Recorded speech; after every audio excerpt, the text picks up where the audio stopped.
A crown prince and future king massacres his entire family.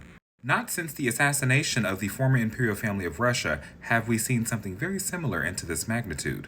But the difference is, it was committed by a member of their own family. Allegedly.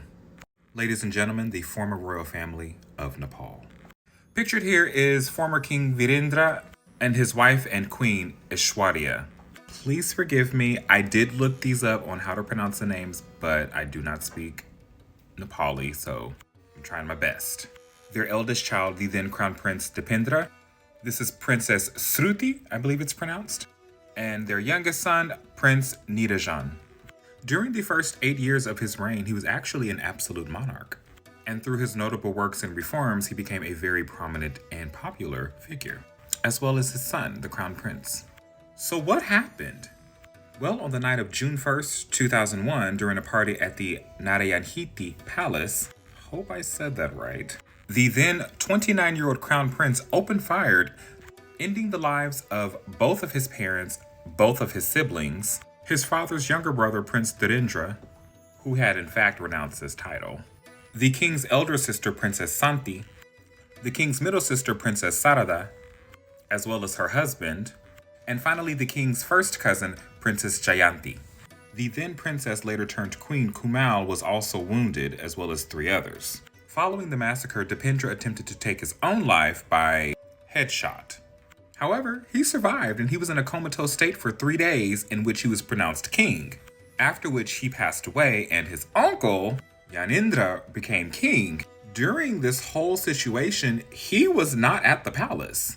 Of course, there are a lot of allegations because no one knows why this took place exactly.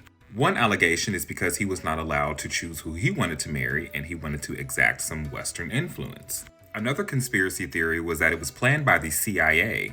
There was another claim of a person who disguised himself to look like Dipendra wearing a mask and carried out the entire thing. But, again, remember, Dipendra as well as his father had lots of popularity within the country. This whole family, gone. Going back to the uncle, no one in his family was unalived. Even though his wife was wounded, she still survived. Of course, people started side-eyeing like, When Yanindra was proclaimed king, a lot of riots started. People actually tried to storm the royal palace. I mean, this is giving Romanov. He was not as popular as his brother or his nephew, and his reign reflected that. He sat on the throne for a little under 8 years, after which Nepal became a republic, and they were happy, cheering outside of the then former royal residence, flags in hand. Another conspiracy is that his uncle actually set the crown prince up to do it. Under the constitution and by tradition at the time, had Dipendra lived, he would not have been able to have been charged. Unfortunately, this is something that we will never know exactly why or who or what. And whilst it is a very sad story, it is a story that should be told. This happened in modern times. Thank you so much for watching. I hope you found this insightful.